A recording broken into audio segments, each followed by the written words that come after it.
John Wesley never intended Methodism to cause a separation from the Church of England.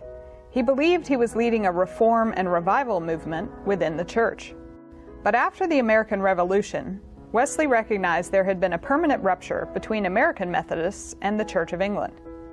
In 1784, Wesley ordained ministers and appointed leaders in the former colonies, allowing the American Methodist Church to become independent. American Anglicans had begun to call themselves Episcopalians, so the new church was called the Methodist Episcopal Church. In the years since, followers of John Wesley have disagreed and divided over issues of theology, polity, and priority. Today, more than 80 denominations consider Wesley their theological forefather. One of the largest ruptures among Methodists in America occurred in the years before the Civil War over the issue of slavery. It would take some 95 years to reunite. Interestingly, Oklahoma Methodists helped lead the way. As an institution, the Methodist Church was always against slavery. John Wesley had personally opposed it, and the discipline prohibited Methodist ministers from owning slaves. But by the mid-19th century, laws in many southern states prohibited the freeing of slaves.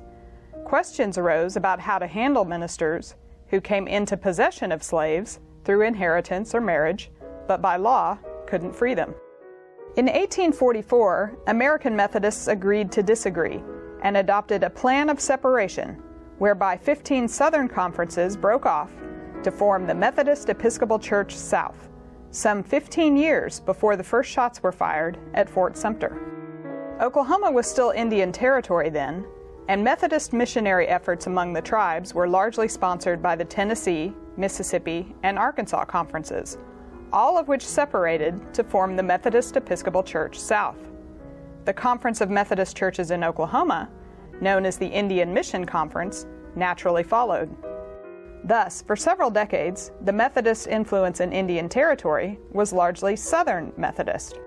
By the time the Civil War had ended, the Methodist Episcopal Church had been divided north and south for more than 20 years. Although they shared a common theology and a common emphasis on education and social service, differences in polity had developed that would keep the North and South churches from reuniting for another 75 years. The power of bishops, lay representation at annual and general conferences, leadership roles for women, segregation, even whether clergy should be allowed to smoke, or grape juice should be mandated at communion. These were all questions of organization and practice over which the two churches differed. In Oklahoma, these polity differences were less important than the need for cooperation at the local church level on the frontier. Years after the Civil War, lands formerly designated for Native American tribes gradually opened for non-Native settlement. Methodists from northern conferences sent missionaries to Native tribes and established congregations among the new settlers. After the first land run in 1889, several communities found themselves with two Methodist churches, one north, one south, often within blocks of each other.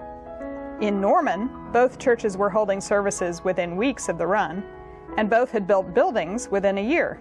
In Oklahoma City, the Methodist Episcopal Church and the Methodist Episcopal Church South established congregations only a block apart. Those two churches, the predecessors of present-day St. Luke's and First Church, are still less than a mile apart. Stillwater, too, found itself with separate northern and southern congregations only a block apart.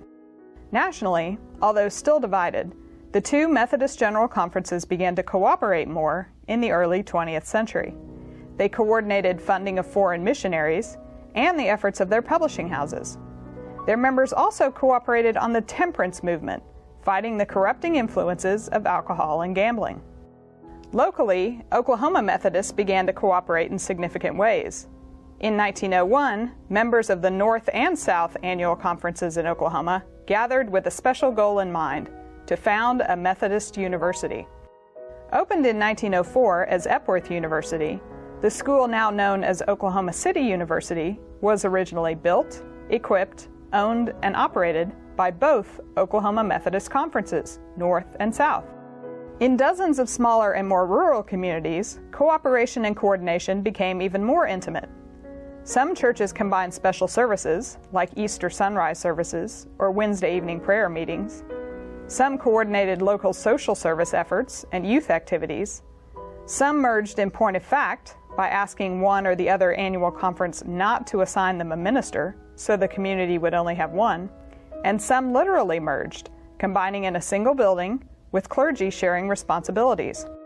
One of the earliest instances of Methodist merging in Oklahoma took place in Anadarko, where the South Church had been sending missionaries since 1887.